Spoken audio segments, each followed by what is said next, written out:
Estudo de número 101 no Evangelho de Mateus.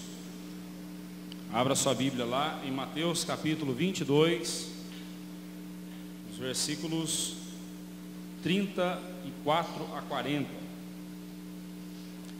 Mateus 22, 34 a 40.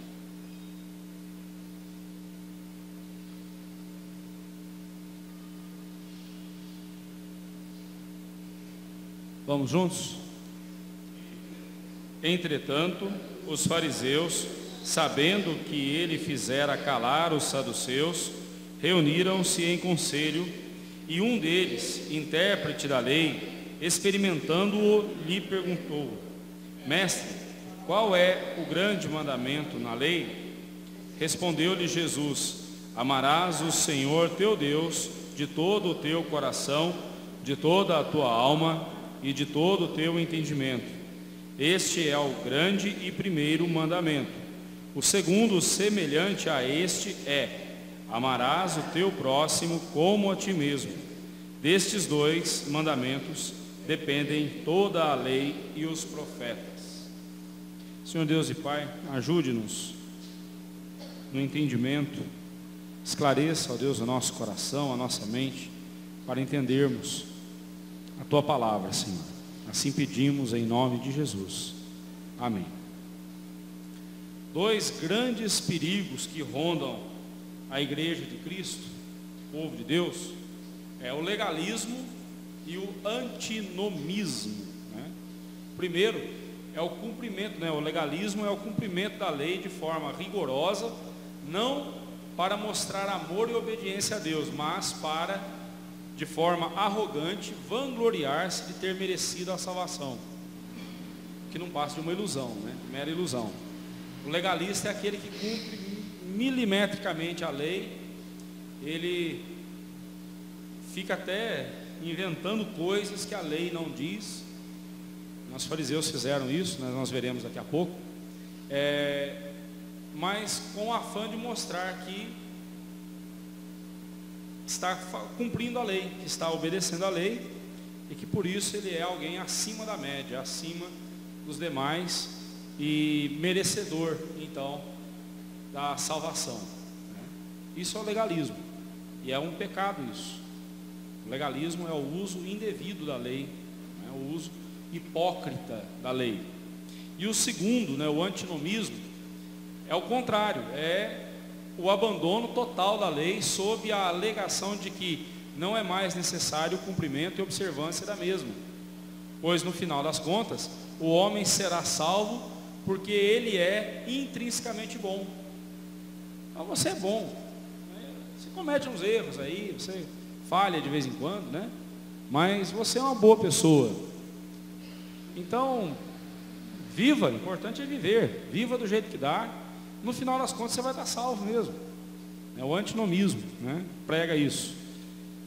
Tanto um quanto o outro estão carregados de soberba, arrogância e desprezo pelo santo sacrifício de Cristo.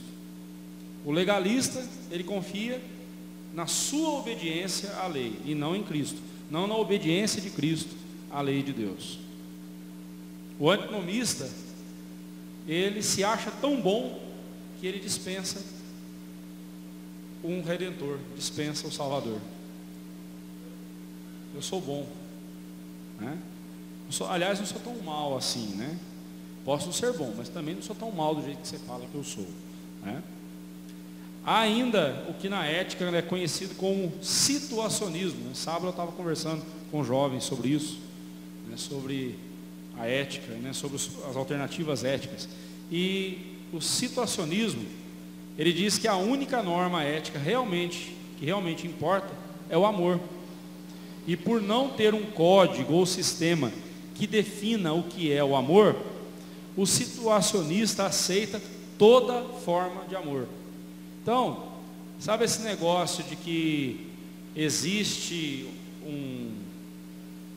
um livro ou um sistema que ensine o que é o verdadeiro amor? Não existe nada disso. Cada um ama do jeito que quiser. O importante é amar. O importante é você amar o próximo. Ainda que o seu jeito de amar não seja igual o jeito que a Bíblia diz. Aliás, a Bíblia não é a verdade absoluta para o situacionista. O situacionista, ele é também alguém que é relativista, ele relativiza tudo para ele.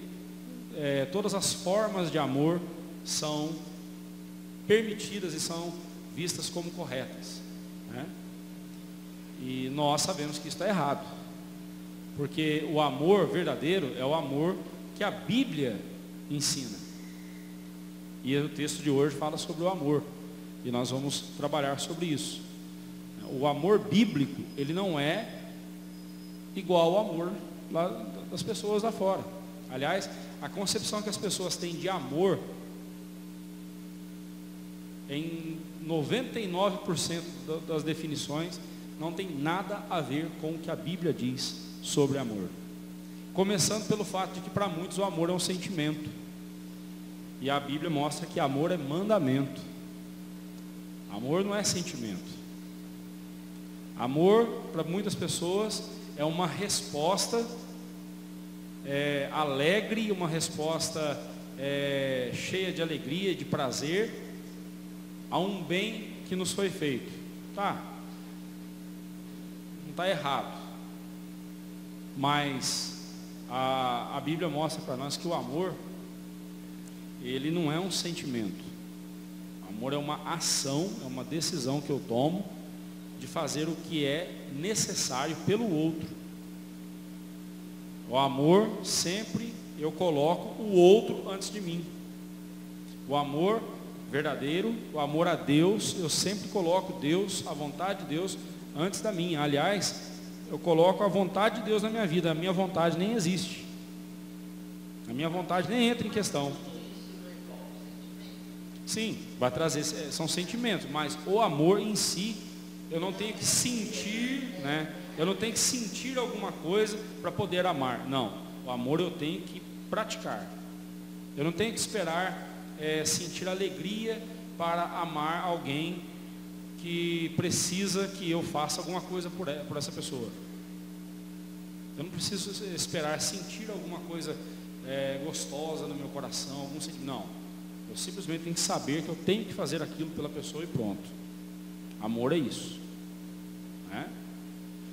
Mas eu vou trabalhar esse assunto com vocês agora. Vamos lá. Então, o situacionismo, contudo, o situacionismo é perigoso porque ele valida todas as definições de amor, colocando-as no mesmo patamar daquilo que a Escritura define como amor, né? Vejamos o que Cristo nos ensina sobre o amor. Só o que Ele disse nos importa. Só o que Cristo nos fala na sua palavra é o que nos importa. As outras definições de amor, se elas não estiverem de acordo com a definição bíblica de amor, não tem importância nenhuma para nós, não deve ter nenhuma importância para nós, né? Vamos lá, o grande mandamento, e aí nós temos a terceira crítica dos fariseus, né? Quando os fariseus, pela terceira vez, criticaram o Senhor Jesus, lembrando que a terceira vez aqui, naquela última semana de vida do Senhor Jesus, aqui, nós estamos na última semana da vida do Senhor Jesus aqui na terra, né? Então, nessa semana, pela terceira vez, os fariseus agora criticam o Senhor Jesus, né? O presente trecho do Evangelho de Mateus aparece também no Evangelho de Marcos. Você pode ver lá em Marcos 12, de 28 a 31. Porém, em Lucas, ele aparece numa outra ocasião, a saber, na parábola do samaritano, né? Que a sociedade bíblica colocou lá como o bom samaritano. Só que no texto não fala que ele é bom, o texto só falou o samaritano, pronto. É claro que o que ele fez foi bom, né? Mas ali a parábola é a parábola do samaritano, né? Que Jesus contou em resposta à pergunta de um fariseu que ele perguntou: Senhor, quem é o meu próximo? Achando que ia pegar Jesus no pulo. Aí Jesus então contou essa parábola, né, do samaritano. Então Lucas coloca em outra ocasião, né? As ligeiras diferenças aqui entre o relato de Mateus e Marcos, como sempre, servem mais para dar-nos uma visão completa do quadro do que para ressaltar possíveis contradições, né? Então nós não vemos contradições no relato de Mateus nem no relato de Marcos. Não vemos contradições. O que vemos é um texto completando o outro. Depois, se você ler os dois textos, você vai ver que um traz elementos que o outro não traz, e assim complementa a história, né? Complementa o quadro, né? Então no versículo 34 nos diz que: entretanto os fariseus, sabendo que ele fizera calar os saduceus, reuniram-se em conselho, né?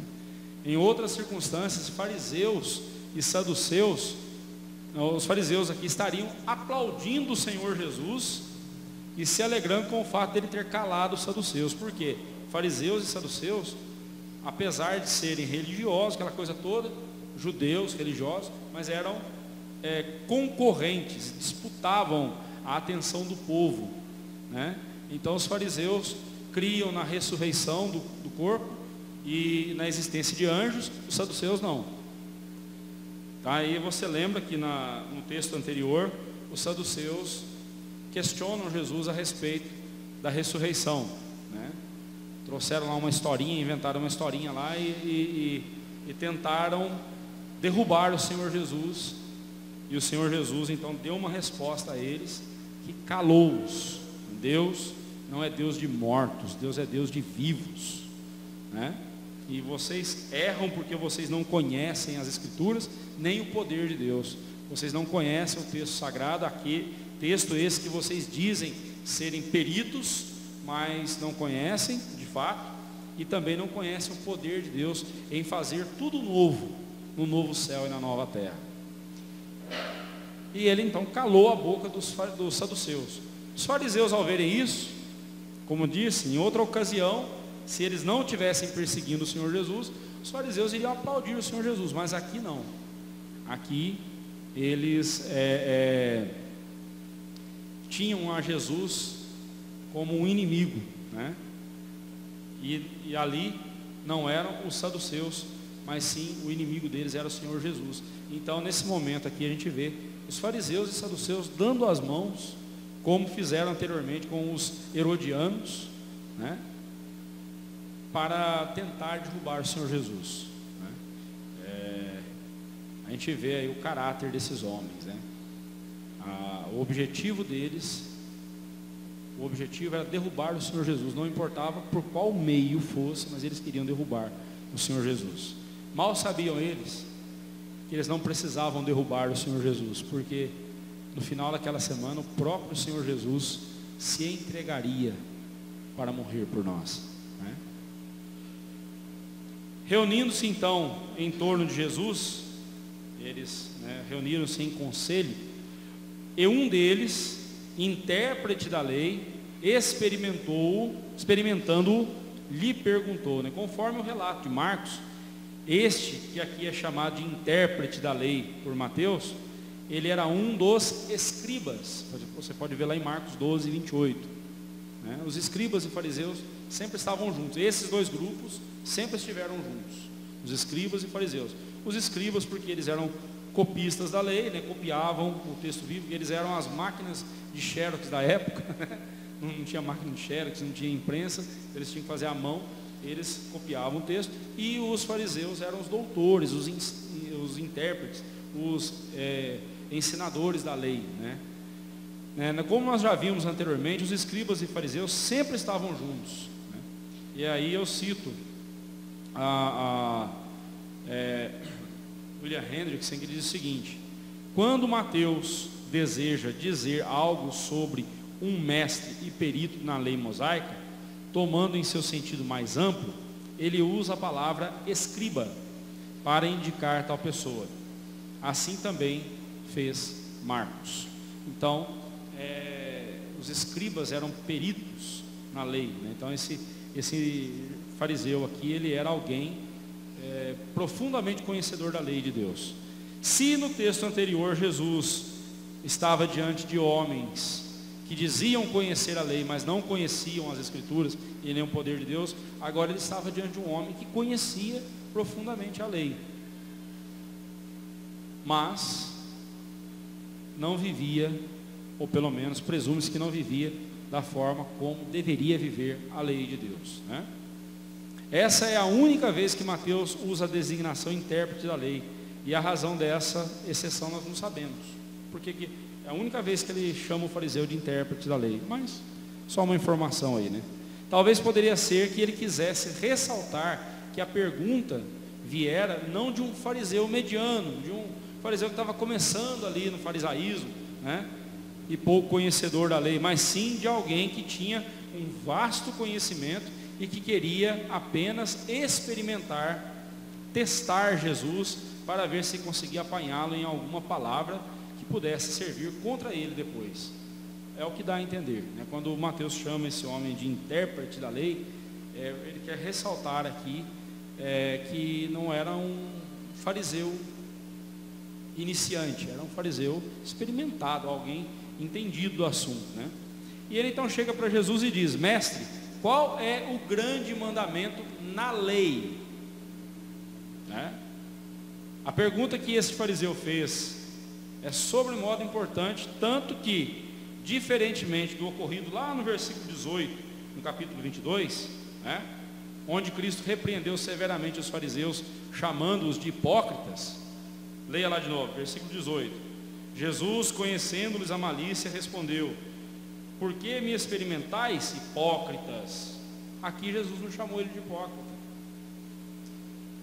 Será que é porque a pergunta que ele fez ao Senhor Jesus aqui era uma pergunta sincera? Pode ser. Embora ele queria experimentar o Senhor Jesus, né? Ele estava experimentando o Senhor Jesus. É aquela pergunta que a pessoa faz, né? Em sala de aula a gente vê muito isso acontecer.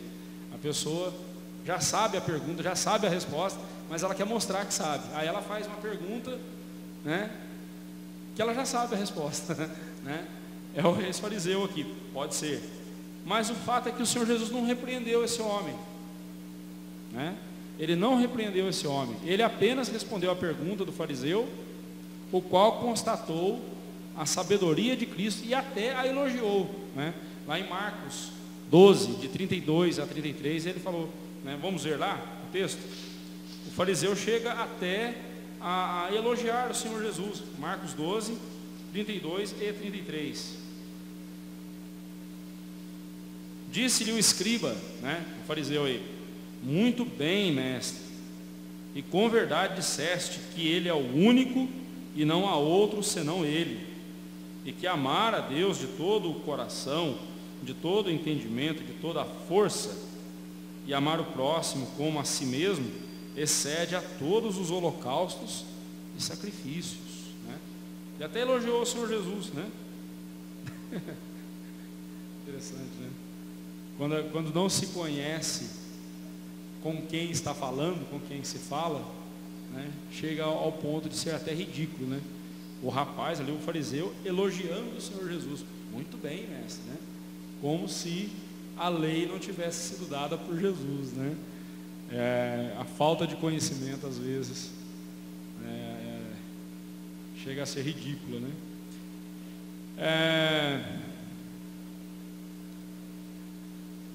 E Jesus então respondeu a ele, né? Não, lá aqui em Marcos 12, 34, não estás longe do reino de Deus.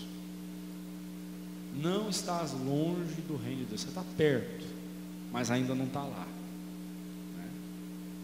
Eu fico imaginando o que esse fariseu pensou quando ele ouviu essas palavras.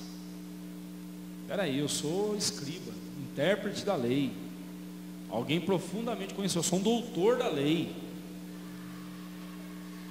Eu não estou no reino ainda. Eu estou perto, mas não estou no reino. Estou quase lá, mas não estou lá, né?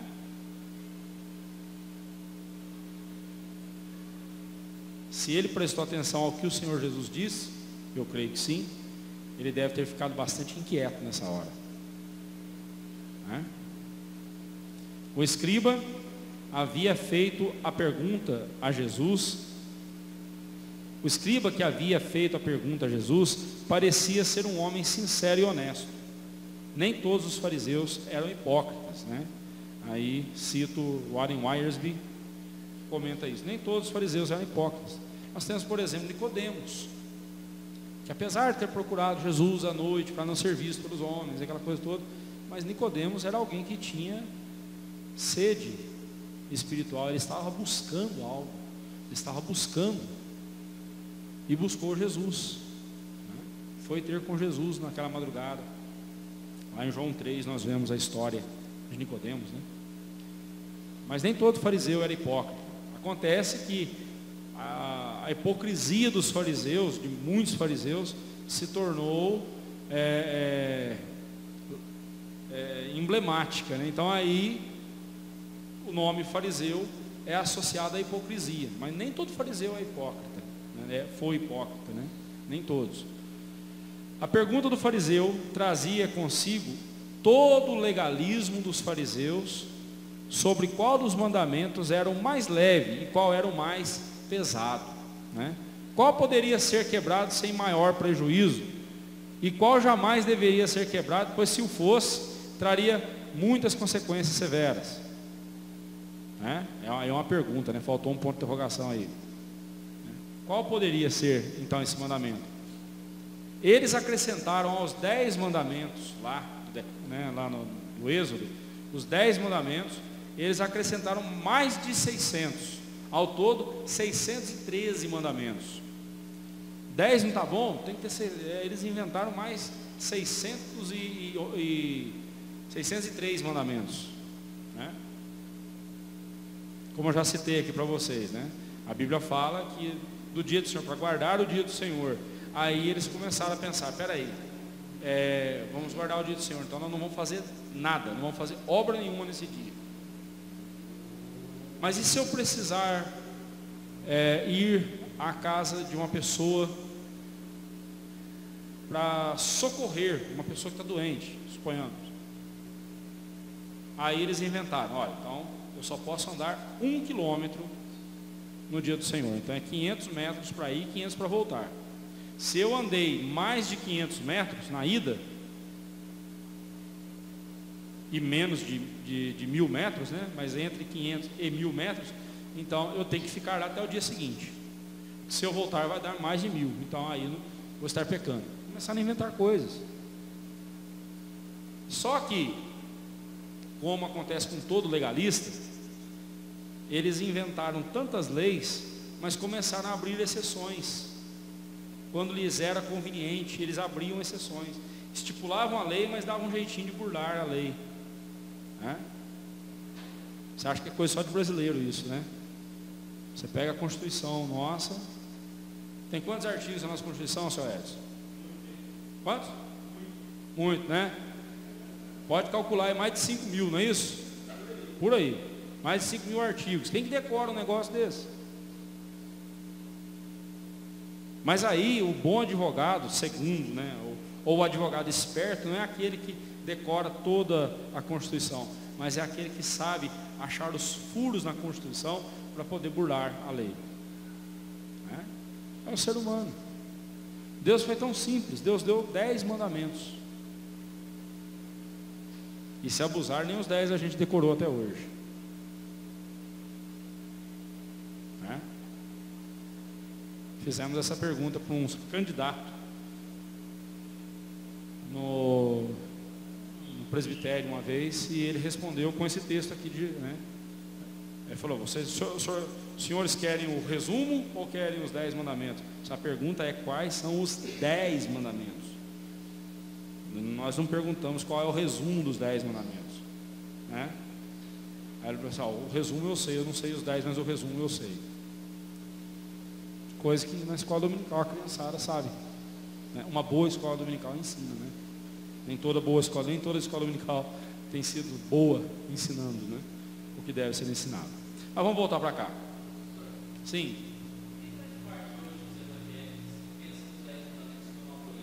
Por que, a pergunta do irmão, por que grande parte dos evangélicos hoje dizem pensam que os mandamentos foram abolidos? Eu vou responder com as palavras de Jesus aos saduceus: errais em não conhecer as Escrituras e nem o poder de Deus. Só isso. Porque por não estudar a Bíblia. Um outro motivo também, porque querem viver a liberdade do jeito deles. É a velha mania do ser humano de não querer julgo algum sobre o seu pescoço. Ele quer ser livre. Ele quer ser livre. Eu tenho a ideia que você pensa que agora tive tanta graça, não há necessidade de cumprir tudo. Pois é, mas Pegar isso, então, e rasgar inteiro. então assim, é por não entender que a lei, ela não é para nos salvar, a lei é para quem é salvo. A lei é para santificar o salvo, não é para salvar o pecador. A lei pode salvar o pecador se o pecador fosse capaz de cumpri-la completa e ininterruptamente, como Jesus fez. Como ninguém consegue, então só temos uma saída: confiar no sacrifício de Jesus, confiar na obra de Jesus e dedicarmos-nos no cumprimento da lei, ainda que nós sejamos imperfeitos no cumprimento da mesma. Mas uma coisa é, se eu estiver vivendo dentro da lei de Deus, eu não estarei pecando. O nome disso é santificação. O nome disso é santificação, né? Vamos em frente. Então, comentando esses versículos, né, desculpa, pulei aqui. Respondeu-lhe então Jesus: amarás o Senhor teu Deus de todo o teu coração, de toda a tua alma e de todo o teu entendimento. Este é o grande primeiro mandamento. O segundo, semelhante a este, é: amarás o teu próximo como a ti mesmo. Destes dois mandamentos dependem toda a lei e os profetas. A resposta de Jesus não só mostrou quais são os únicos mandamentos de Deus, os 10 resumidos nesses dois, né? Esses são os únicos mandamentos. Os 603 que eles inventaram lá, não foi coisa que Deus deu, não. Não era de Deus, não. Né? Não era mandamento do Senhor, não. Era invenção da cabeça deles. É aquilo que Isaías chama de regrinhas e mais regrinhas, né? Coisas que eles inventaram. O que o Senhor Jesus denuncia como fardo pesado que eles colocavam sobre as pessoas, fardo este que eles sequer com o dedo tentavam empurrar, mas eles punham sobre os outros, faziam o relacionamento com Deus parecer ser algo não só impossível, mas como algo que o ser humano perdesse toda a vontade de ter, né? Então o Senhor Jesus condena esse excesso de mais de 603 mandamentos a mais aos 10 que Deus havia dado, né? Porque somente esses 10 mandamentos resumidos aqui nesses dois é que são os verdadeiros mandamentos. E como deve ser, também o Senhor Jesus mostrou na sua resposta como deve ser a nossa postura para com esses mandamentos, os verdadeiros mandamentos do Senhor, né? Comentando esses versos 37 a 40, William Hendriksen, ele observa as seguintes verdades aqui, né? Eu fiz um resumo do que ele falou. Primeiro, o amor é o instrumento com o qual cumprimos toda a lei moral e espiritual. Alguém leia para nós, por favor, Romanos 13, 9 e 10. Romanos 13, 9 e 10. E outra pessoa, 1 Coríntios 13 é um texto mais longo, né? Aquele texto em que Paulo fala sobre o amor, né? Se eu não tiver amor, de nada adiantará, né? Romanos 13, 9 e 10.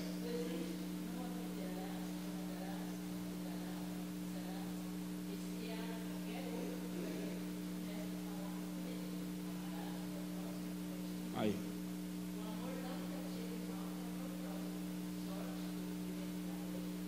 Aí, cumprimento da lei é o amor, né?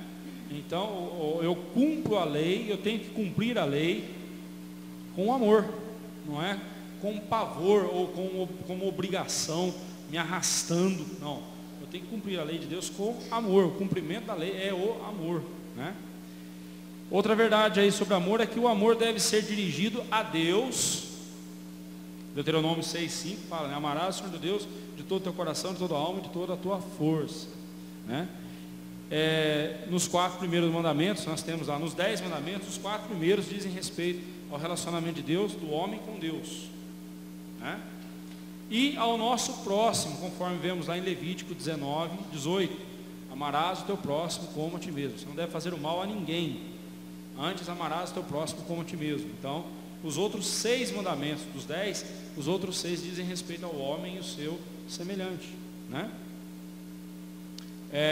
Outra verdade sobre o amor tem de se expressar em todo o nosso ser, ou seja, coração, alma e entendimento, né? Aí antes dessa palavra grega aí é coração, faltou a palavra coração, né? O coração, faltou aí colocar, eu não sei por que não saiu, o coração, cardia, né, no grego, a palavra cardia, de onde vai falar cardíaco, o músculo cardíaco, né? Infarto no miocárdio, né? Então é a palavra coração, cardia. É a sede do nosso ser. Lá em Provérbios 4, 23 fala: sobre tudo que se deve guardar, guarda o teu coração, porque dele procedem as fontes da vida, né? É a sede da nossa vida. Quando fala coração aí, não está se falando do músculo aqui, né? Até mesmo porque na cultura grega, na cultura judaica do Novo Testamento e mesmo do Antigo Testamento, quando o órgão que era referente ao amor não era o coração, era o fígado ou as entranhas, né? Ou rins. Algumas traduções trazem rins, né? Eu te amo com todos os meus rins, né? Eu te amo com todas as minhas tripas, com as minhas entranhas. Seria mais ou menos isso. E na nossa cultura é o coração. Aí né, no texto grego, cardia, né, coração, referindo-se à nossa vontade, à nossa volição, a sede das nossas decisões, né? Como nós tomamos as nossas decisões, a nossa vontade, né? Dele emanam todos os pensamentos, palavras e ações. Lá em Mateus 15, 19, o Senhor Jesus fala, né, que do nosso coração, vamos ler lá, do nosso coração brotam todo o tipo de pensamento. 15, 19. Procede os maus desígnios, os homicídios, os adultérios, prostituição, furtos, falsos testemunhos, blasfêmias, né? Interessante que aqui ele coloca o coração como um depósito de porcaria, né? Depósito de sujeira. Esse é o nosso coração, né? Lá em Jeremias 17, 9, enganoso é o coração mais do que todas as coisas, desesperadamente corrupto, quem entenderá? Interessante que aqui o mandamento é que nós devemos amar a Deus,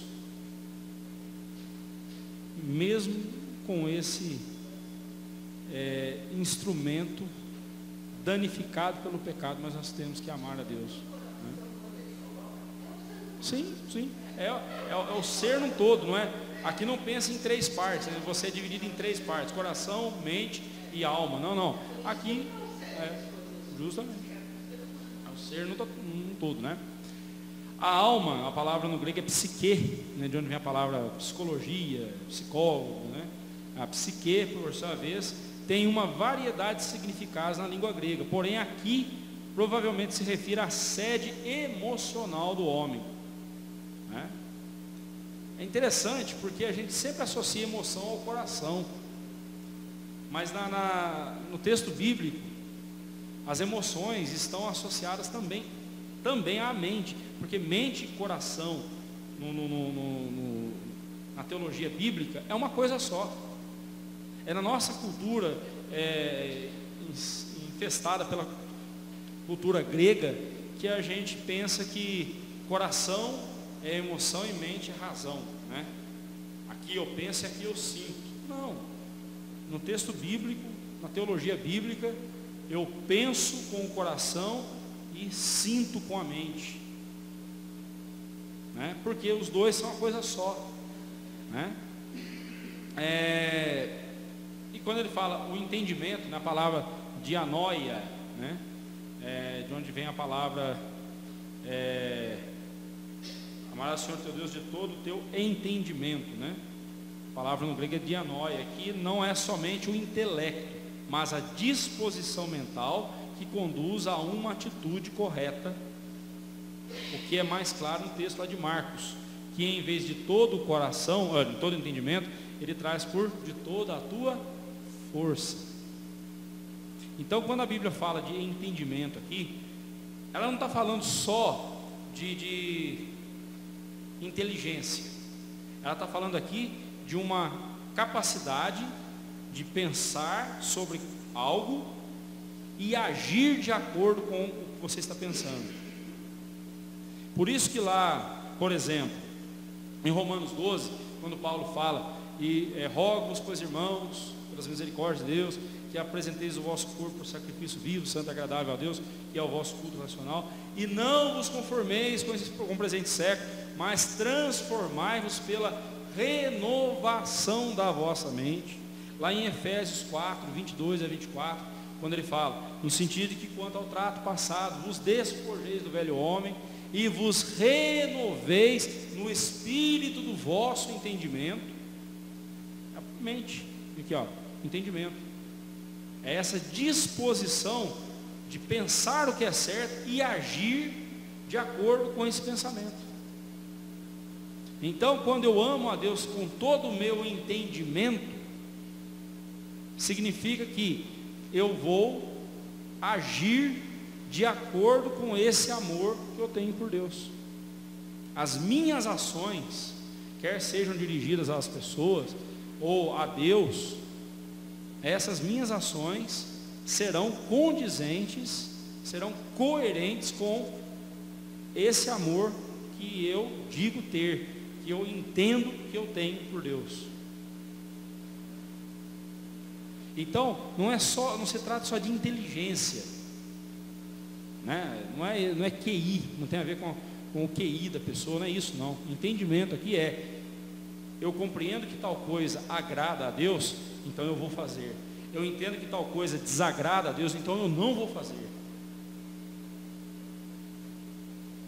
E aí Paulo, isso é importante a gente entender isso, porque lá em Efésios 4, 22 a 24, quando Paulo fala, no sentido que quanto ao trato passado, vos despojeis do velho homem, e vos renovais no espírito do vosso entendimento.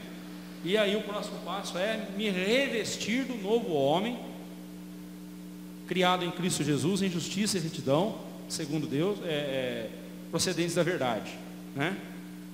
O que é o velho homem, o que é o novo homem? Eu já falei isso para vocês. O velho homem são os nossos hábitos pecaminosos. O novo homem são os hábitos bíblicos, são ações bíblicas. Agora, como que eu deixo ações pecaminosas e pratico ações bíblicas, ações santas?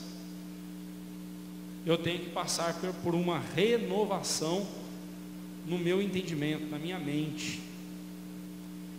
Eu tenho que começar a ver aquelas coisas que antes eu via como normais, agora vê-las como pecaminosas, como coisas que desagradam a Deus, e passar a ver as coisas de Deus como coisas agradáveis a Deus, e portanto tem que ser agradáveis a mim, porque se eu digo que eu amo a Deus, Jesus disse que vós me amais se guardardes os meus mandamentos.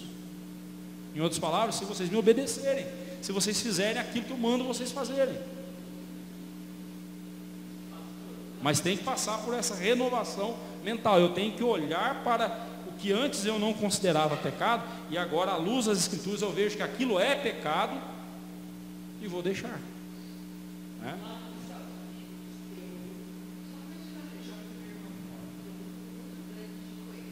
E os Quakers?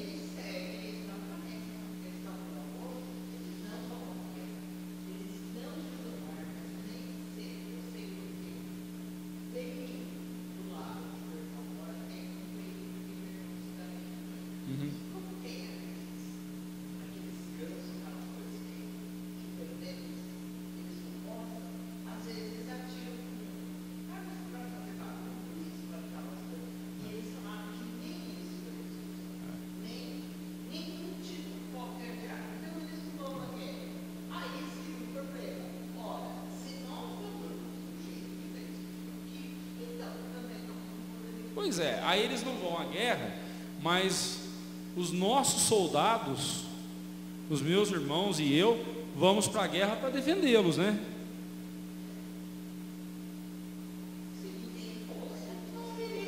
Quer dizer, eu mostro meu amor pelo inimigo que está invadindo o meu país. Veja bem, existem situações em que a guerra é justificável. Por exemplo, o Brasil está aqui em paz, mas de repente um país lá se levanta, os venezuelanos, né? Dá uma louca neles lá, eles resolvem testar e vem para cima da gente. Mas não tenha dúvida, não tenha dúvida. Se eu prestar para o exército, eu vou servir, vou me voluntario. Nem que seja para carregar água para o soldado, mas eu vou, não tem essa. Vou defender o meu país.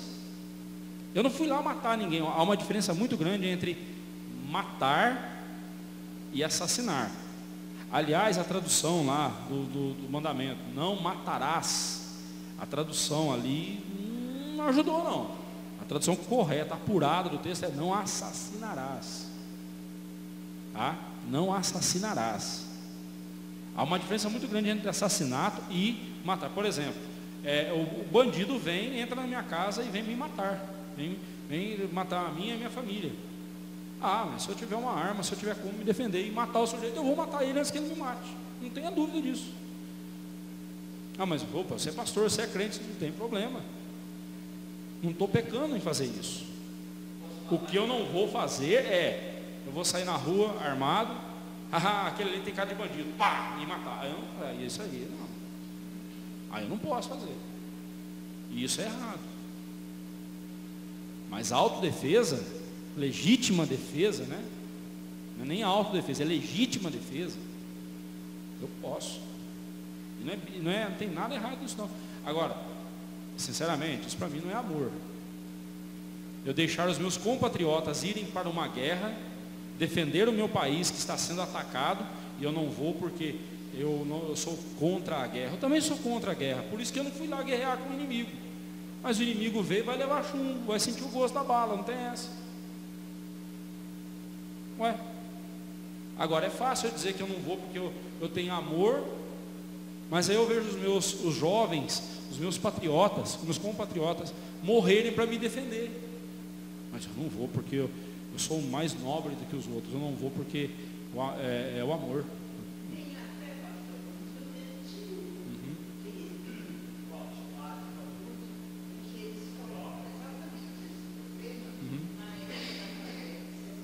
Sim, acho que eu sei qual que é. Sim, nós devemos evitar a guerra, não tenha dúvida. Nós não devemos fazer guerra com ninguém. Mas no momento em que se trata de defendermos, defender o que a nossa pátria, defender a nossa pátria quando ela está sendo atacada por inimigos, aí não é falta de amor, irmãos. Né? Pode então matar em legítima defesa? Sim. Não, eu não vou matar em defender, eu vou me defender. E me defendendo, se eu matar o sujeito, o problema dele. Eu não errei. Tem uma dúvida agora com o versículo, para entender. Aquele versículo fala que o homem, o marido deve dar vida pela própria esposa. Em uma situação que um assassino vai tentar tirar ela, sabe o que vai tirar? Eu devo dar a vida da esposa, eu devo defender ela matando os assassinos. Sim, você vai pôr sua vida em risco. Você pode ser morto. Não, ali é causa e efeito. Você vai defender a sua esposa, pode ser que você seja morto. Agora você tem que ser mais rápido para matar o cidadão, porque ele vai matar a sua esposa, ou a você. Então aí se trata só de.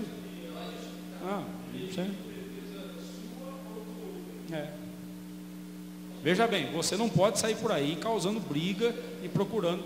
Não é isso, mas se alguém vier trazer problema para você e colocar em risco a sua vida e da sua família, você pode se defender. Mas Jesus mandou eu dar a outra face. É o que dá pegar um texto fora do seu contexto e aplicá-lo de forma errada. Quando Jesus fala para darmos a outra face, ali ele está falando em caso de perseguição por causa do Evangelho. Vamos supor, se for criminalizado esse negócio mesmo de homofobia, né? E algum gay disfarçado entrar aqui e me filmar falando contra o homossexualismo, vai me ouvir dizer que é pecado, né? E ele me denunciar, eu posso ser preso. e vou ser preso.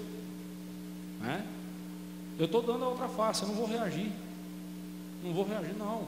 Não, eu não preguei. Não, preguei sim e vou continuar pregando. Se vocês me soltarem, eu vou continuar falando do mesmo jeito.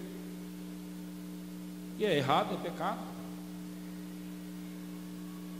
Mas eu não vou reagir. Vou ser preso. Né? Nesse sentido.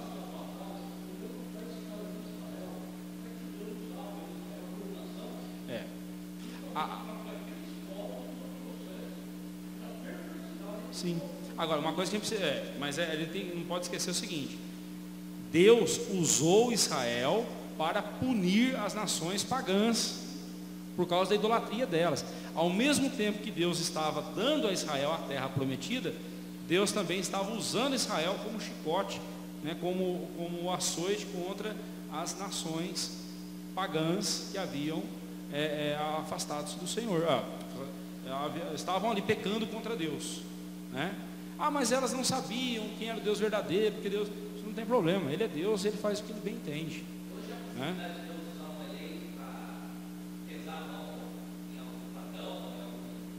Sim, irmão. Sim. Sim. Sim. Sim, aí é legítima defesa, não tem nada errado. Sim, irmão.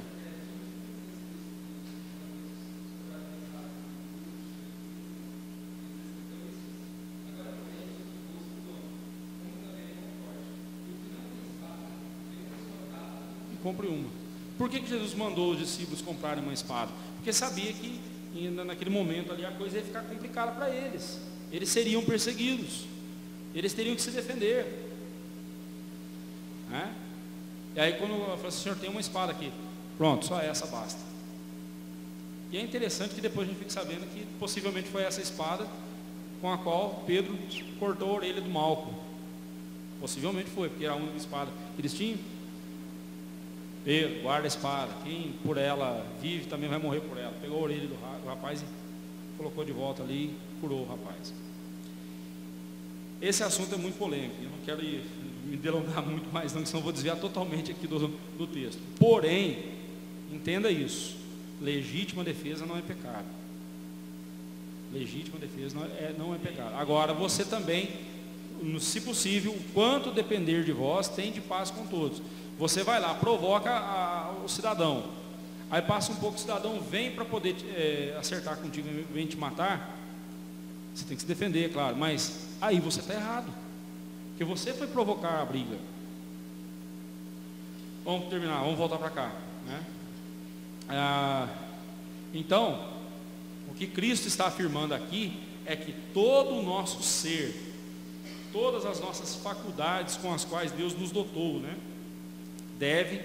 Todo o nosso ser deve empenhar-se em amar a Deus. E por isso mesmo, o amor a Deus tem que ser ininterrupto e constante. Né? A nossa resposta de amor a Deus não deve ser parcial. Né? O verdadeiro amor é aquele que é total, que é completo. Não deve haver reservas em nosso coração em relação a Deus. E nem mesmo competidores com Ele pelo nosso amor. O nosso coração tem que ser inteiramente de Deus. É isso que o Senhor Jesus está nos ensinando. O amor a Deus é considerado por Jesus como o grande e primeiro mandamento, porque Ele acolhe em nosso coração o Senhor Deus, o ser mais maravilhoso que existe. E é o amor a Deus a base para todas as outras expressões de amor. Né? A expressão de amor ao meu próximo depende do meu amor a Deus. Por que eu não vou fazer o mal para o meu próximo? Porque eu amo a Deus. Por que eu vou fazer o bem para o meu próximo? Porque eu amo a Deus. E por que eu amo a Deus? Porque Ele me amou primeiro. Porque Ele me amou primeiro. O amor ao próximo é mandamento semelhante a este primeiro mandamento. Por quê? É uma ordem de Deus para nós. Então, amar o próximo é mandamento. E é semelhante ao primeiro mandamento. Quando Cristo fala, o primeiro e grande mandamento é este, né? E o segundo semelhante a este, quer dizer, está colocando o mesmo pé de igualdade, a mesma importância. Tão importante quanto eu amar a Deus é eu amar o próximo. O amor a Deus, é claro, é a base, ele vem antes do meu amor pelo próximo. Porque eu só posso amar verdadeiramente o próximo se eu amar de verdade a Deus. E eu não posso amar a Deus de verdade se eu não amar o próximo. Então são interdependentes, mas é claro, o amor a Deus é a base do outro amor, do amor ao próximo. Segundo, o nosso amor traz em si, o nosso próximo traz em si a imagem e semelhança de Deus. E fomos capacitados pelo amor de Deus a amarmos nosso próximo. Por isso que o assassinato é pecado. Porque, em última instância, eu estou cometendo um pecado contra Deus, contra a imagem e semelhança de Deus. E eu estou tomando a prerrogativa que é de Deus. E qual a prerrogativa que é de Deus? A prerrogativa de ter o direito sobre a vida humana. Eu não posso interromper a vida do outro. Por isso que se eu mato, a Bíblia diz que eu tenho que ser morto.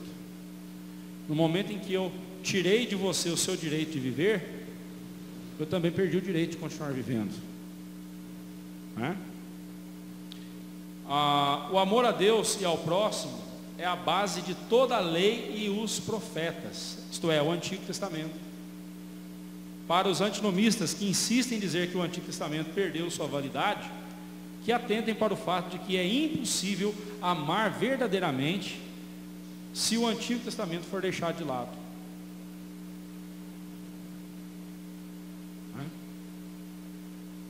Camarada que diz assim, não, eu não preciso cumprir a lei, eu amo, eu amo perfeitamente, eu não preciso cumprir a lei de Deus, eu não preciso do Antigo Testamento. Ele está mostrando que ele não ama a Deus, porque a lei e os profetas dependem. O amor ao próximo, o amor desses dois mandamentos, do amor a Deus e ao próximo, dependem toda a lei e os profetas.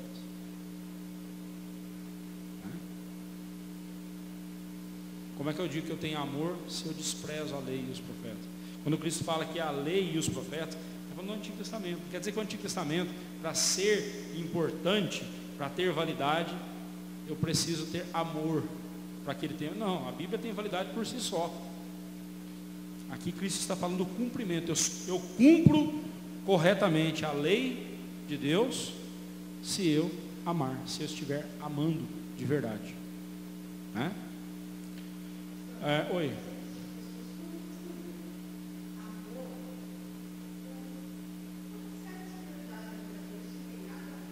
Sim.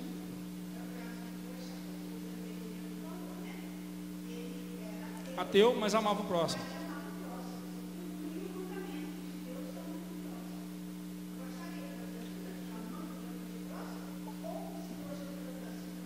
Geralmente é por isso, A pessoa faz, é igual, eu já até contei essa história, que uma vez um espírita me acusou, vocês evangélicos são arrogantes. Disse, por quê? Vocês dizem que só vocês são salvos. Não, isso está errado. Eu não digo isso, eu digo que só é salvo quem crê em Jesus. Agora, não digo que só os evangélicos são salvos, tem muito evangélico que não será salvo. Mas só é salvo aquele que crê em Jesus. Vocês dizem que só vocês têm a salvação e tudo mais, vocês são egoístas. Aí eu falei assim, tá bom, defina egoísmo. Aí ele falou, egoísmo é você pensar em si mesmo. Ok, joia. Boa definição, simples, curta e grossa, joia. Você faz boas obras por qual motivo? Aí ele falou, para me aperfeiçoar espiritualmente, para que eu alcance o estágio de um espírito de luz, como Jesus foi. Então você está me dizendo que você usa a miséria alheia para ser alguém melhor, para evoluir para ser um ser melhor, é isso? Não é bem isso, mas é isso que você está dizendo. É isso que você acabou de dizer. Quando eu faço caridade, quando eu socorro alguém, eu socorro porque eu entendo que essa é a minha obrigação, é o meu dever. Cristo me salvou para as boas obras, as quais Ele preparou de antemão para que eu andasse nelas. E boas obras ali não significa caridade, boas obras ali significam obras que glorificam a Deus. Glorifico a Deus quando eu socorro o necessitado, glorifico, então eu tenho que fazer. Quem está sendo egoísta na história aí agora? Você olha para o necessitado como um trampolim para conseguir algo que você quer. Eu olho para o necessitado como alguém que Deus manda eu ajudar. Quem está sendo egoísta? Hã?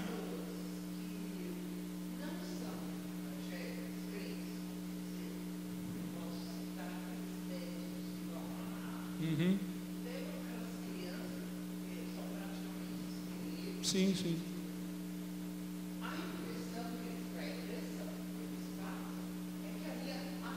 Sim, sim. O que isso nos mostra? Que Deus, em sua misericórdia, justamente permite, ou não permite, que o homem vá além, né, do que ele poderia ir no seu pecado. Não estou dizendo que, não estou aqui contradizendo a doutrina da depravação total. O homem é totalmente depravado, o que não quer dizer que o homem é incapaz de fazer algo bom. Nisso eu vejo a misericórdia de Deus, né? Nisso eu vejo a misericórdia de Deus. Quer ver? A própria morte como castigo é misericórdia de Deus.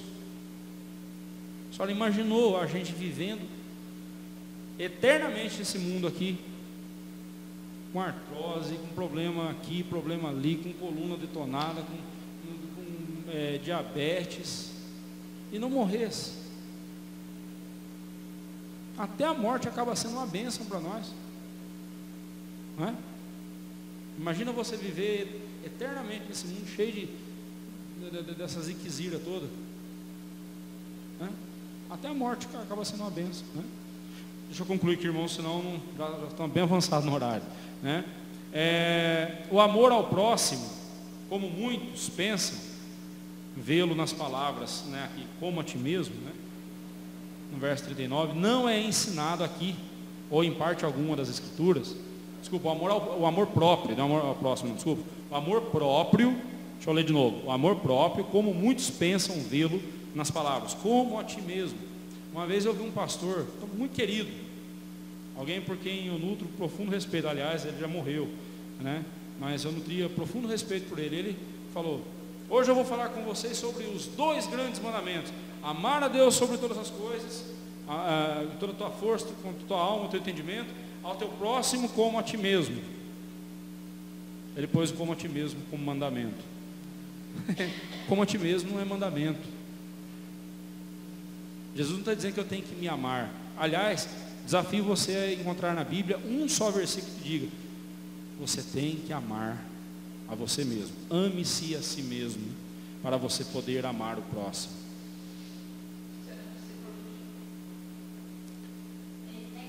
Procure, pegue a Bíblia, leia quantas vezes você quiser. O desafio, tenho certeza que na Bíblia você não vai achar isso aí. Ame a você, para você poder. Se você não se amar, você não vai amar o próximo. Meus irmãos, toda a briga que eu tive com a minha esposa, toda a briga que eu tive com a minha filha, foi porque eu me amei antes de amar as duas. Todas as brigas que eu tive na minha vida foi porque eu me amei antes de amar o outro. Porque eu quis que a minha vontade prevalecesse. O outro também quis que a vontade prevalecesse, pronto. Estava feita a briga. Jesus não está dizendo que você tem que amar a si mesmo para amar a Deus e amar o próximo, de jeito nenhum. O que ele está dizendo é o seguinte: porque você se ama demais, então deixe isso de lado, ame a Deus e ame ao próximo. Ah, pastor, mas então quer dizer que eu não tenho que me cuidar? Não, cuidar do seu corpo é uma coisa, cuidar da sua saúde. Ah, mas isso é amor próprio. Não, isso não é amor próprio, isso aí é cuidar do seu corpo.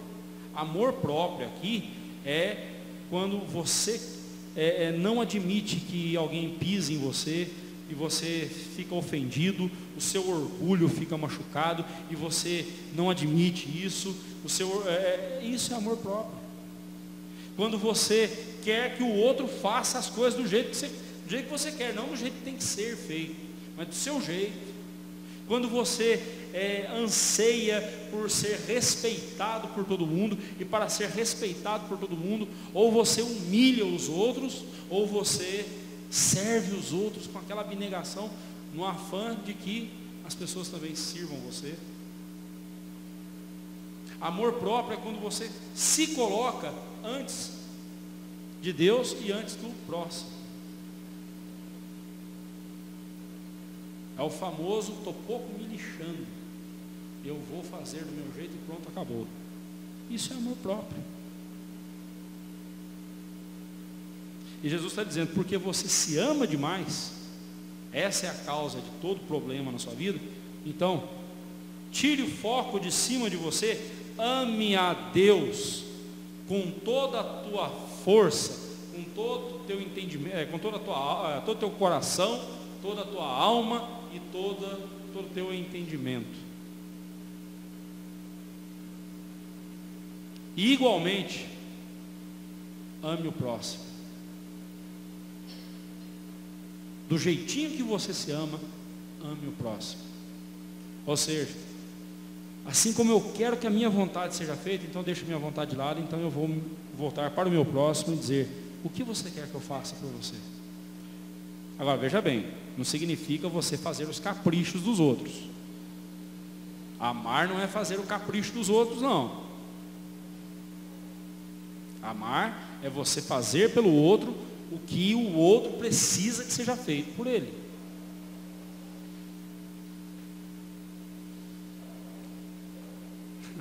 Na outra igreja que eu pastoreava, tinha uma moça que começou a frequentar a igreja, e ela é aquele famoso sanguessuga, sabe? Aquele ser que só quer tirar dos outros, né? E como a gente sempre faz, né? Então eu falei, olha, qualquer coisa você precisar, conte comigo, estamos à disposição, tal. Aí um dia ela ligou para mim, pastor, eu preciso ir ao médico, não estou conseguindo, tem como? Sim, claro, fui. Ela disse que estava muito mal e tudo mais e tal. Não, claro, te levo sim, que horas que eu passo? Tal hora, passei lá. Aí falei assim, olha, como vai demorar a consulta, então eu vou deixar você aqui, quando você estiver terminando, você liga para mim, eu venho te buscar. Ah, tá bom. E o tempo foi passando, 1 hora, 2, 3, 4 horas, assim, caramba, nem SUS demora tudo isso. Aí eu liguei para ela, se você está onde? Não, estou aqui, eu aproveitei para vir aqui no Mercadão, aqui no calçadão, aqui para ver umas coisas que eu estou precisando. Mãe, não estava mal. A senhora fica assim meio de orelha em pé, né? Aí passado um dia, passado um tempo, o telefone toca de novo lá em casa. Pastor, eu preciso muito que você me ajude aqui, estou precisando. Problema de saúde e tudo mais, tal. Aí eu disse, o que foi, o que aconteceu, tal? Senão meu gatinho está precisando ir no veterinário.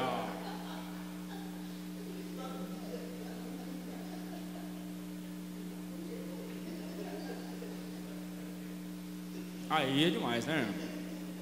Aí é demais, né? Ah, mas ela precisa, não. Aí é demais, né? Não, um detalhe, não era nem para levar o gatinho, era para buscar o gatinho no pet shop. Para buscar o gatinho no pet shop, ela tinha tomado banho, dado banho no bichinho e tal, e estava chovendo, sei lá, o tempo estava esquisito, ela não queria estragar o trabalho lá no gatinho.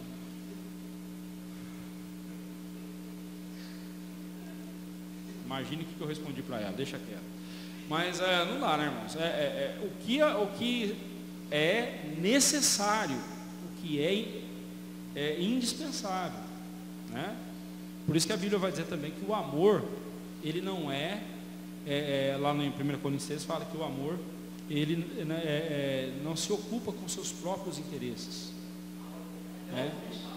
Ele é altruísta, ele não se preocupa com seus próprios interesses. Aí já estava passando da folga, né? Aí Não dá. Mas vamos lá. Encerrando aqui então. Aplicação prática para nós aí. Se cultivarmos o relacionamento de amor correto com Deus, não teremos problemas com seus mandamentos. O amor é a base da obediência. O amor a Deus é visto quando amamos o nosso próximo, mas nunca o amor ao próximo deve vir antes do nosso amor a Deus, pois é o amor a Deus a base e o norte para o nosso amor ao próximo. Se invertermos a ordem, facilmente transformaremos o amor em tolerância para com os pecados que deveriam ser confrontados. E, por termos deixado de lado o amor a Deus, facilmente nosso amor pelo próximo se transformará em temor de homens. E por isso, deixaremos de corrigir erros e confrontar pecados, porque não quereremos ser incomodados e confrontados em nossos pecados. Tal atitude demonstra amor próprio, um pecado que devemos evitar. Deixa eu explicar isso aqui melhor. Se eu coloco as pessoas antes de Deus, com muita facilidade, aos poucos, eu vou agir para com as pessoas. Eu já não estarei mais confrontando os pecados, os erros. Eu vou estar tolerando, sob a desculpa de amar, eu estarei tolerando o erro dos outros. Mas a Bíblia diz que o amor cobre multidão de pecados, né? O amor não fica caçando aí os pecados das pessoas, né? Então, deixa passar. A bem da verdade, eu não estou sendo amoroso para com a pessoa. A bem da verdade, eu estou pensando em mim mesmo. Porque, meus irmãos, se tem uma coisa que é difícil, é a gente confrontar o pecado. Seja em nosso coração, seja na vida de outra pessoa. É difícil de confrontar o pecado. Especialmente quando você vai confrontar o pecado de um irmão, você vai passar por chato, você vai se passar por pedante, você vai ser taxado de um monte de coisa. E ninguém gosta disso. Então, em nome do conforto, nós deixamos o confronto. E acabamos desonrando a Deus. Isso revela temor aos homens e não temor a Deus. Se amarmos a Deus o tempo todo, nós amaremos o nosso próximo. E quando precisar corrigir o erro do nosso próximo, nós o faremos. Nós não deixaremos o pecado passar batido, nós corrigiremos o erro. Agora, quando a gente fica fazendo vistas grossas ao erro do irmão, não quer dizer que a gente está amando o irmão. Quer dizer que a gente não está amando a Deus e nem amando o irmão, mas estamos amando a nós mesmos. Esse é amor próprio. E isso é uma desgraça. Para a nossa reflexão aí, o amor não é sentimento, o amor é mandamento. Deixar de praticá-lo é pecado. O amor é uma decisão que se transforma em ação. O exemplo maior que nós temos é o próprio Deus. Deus amou o mundo de tal maneira que lá do céu ficou escrevendo cartinhas de amor para nós, ou compondo canções de amor para nós. É isso que a Bíblia diz? Não. A Bíblia diz: Deus amou o mundo de tal maneira que deu o seu Filho unigênito. Em outras palavras, Ele agiu. Amor é ação. Ok? Que Deus nos abençoe.